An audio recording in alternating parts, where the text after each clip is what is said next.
Hello, বাঙালি রাঁধুনিতে আপনাদের স্বাগতম। আজ আমি দেখাবো মটন রেজাল্লা কিভাবে তৈরি করতে হয়।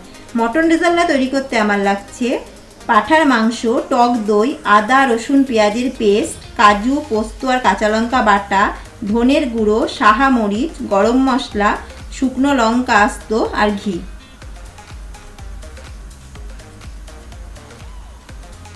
প্রথমে আমি একটা প্রেসার কুকার বসিয়েছি। প্রেসার কুকারের মধ্যে আমি 1 চামচ সাদা তেল আর 1 চামচ ঘি দেব।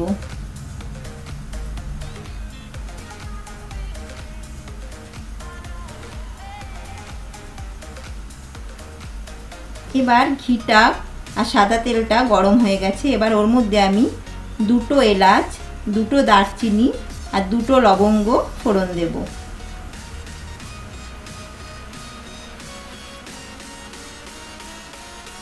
এবার আমি পাঁঠার মাংসটা আমি কুকারের মধ্যে দিয়ে দেব। মাংসটাকে আমি আগে 1/2 চামচ আদা, 1/2 চামচ রসুন আর পেঁয়াজ আর টক দই দিয়ে মাখিয়ে রেখেছিলাম।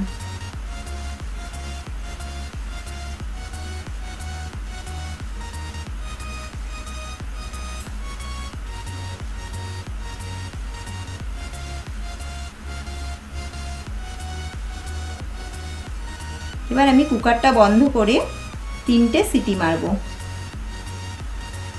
এবার আমি কড়াইটা গরম করে ওর মধ্যে 1 চামচ রিফাইন তেল আর 2 চামচ ঘি দিলাম।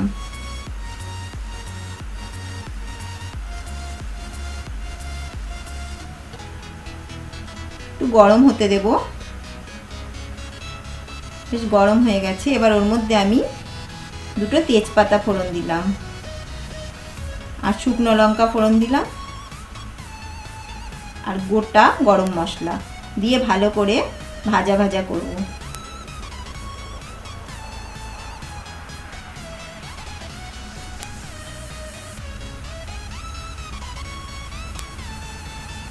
বেশ ভাজা ভাজা হয়ে গেছে। এবার আমি ওর মধ্যে 2 চামচ পেঁয়াজ বাটা, 1 চামচ রসুন বাটা আর 1 চামচ আদা বাটা দিয়ে দেব। দিয়ে ভালো করে মিক্সড করব।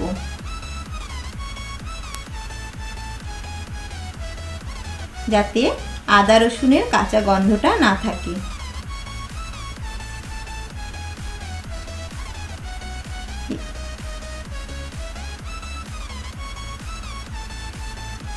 প্রায় মিক্স করা আমার হয়ে এসেছে। এবার আমি ওর মধ্যে 4 চামচ মতো টক দই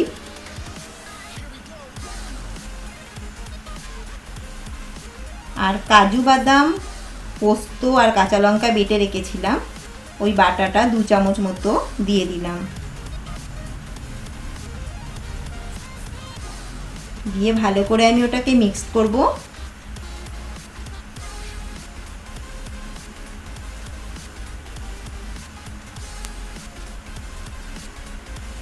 মিক্স করা হয়ে গেছে। এবার আমি কুকারের মধ্যে যে মাংসটাকে সিদ্ধ করে রেখেছিলাম ওটাকেও দিয়ে দেবো। আমি জল শুদ্ধই ওটাকে দিয়ে দেবো।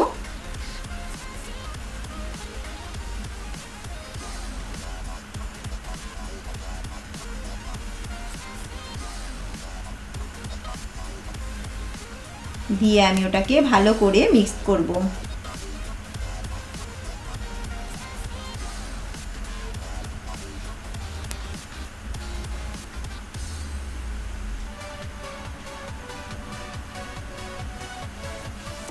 এবার আমি ঢাকনাটা বন্ধ করে দেব।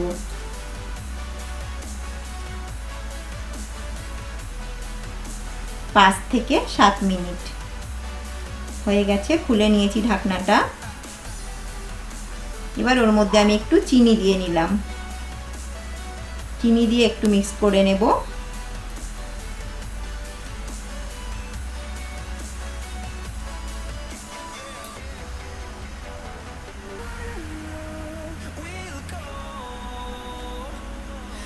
আগে যেহেতু মাংসের মধ্যে আমি লবণের পরিমাণটা ঠিকঠাক দিয়ে নিয়েছিলাম বলে পরে আর আমি লবণটা দিইনি।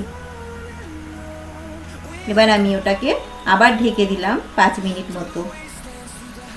ঢাকনা খুলে নিলাম। গ্রেভিটা প্রায় হয়ে এসছে। এবার আমি ওর মধ্যে শাহামরিচের গুঁড়ো আর ধনের গুঁড়ো দিয়ে দিলাম, দিয়ে মিক্সড করে নেব।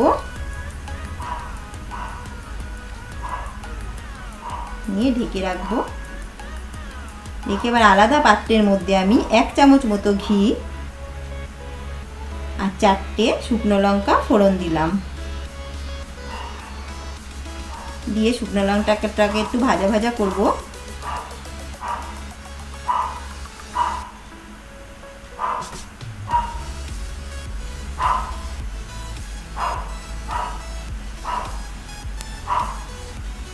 ব্যাস হয়ে এসছে। এবার আমি ওইটার মধ্যে ঢেলে দেব।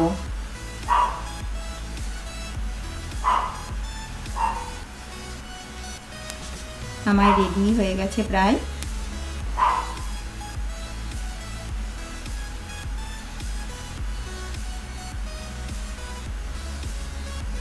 আমার রেডি হয়ে গেছে মটন রেজাল্লা। এটা আমি সাদা তেল আর ঘি দিয়েই করব।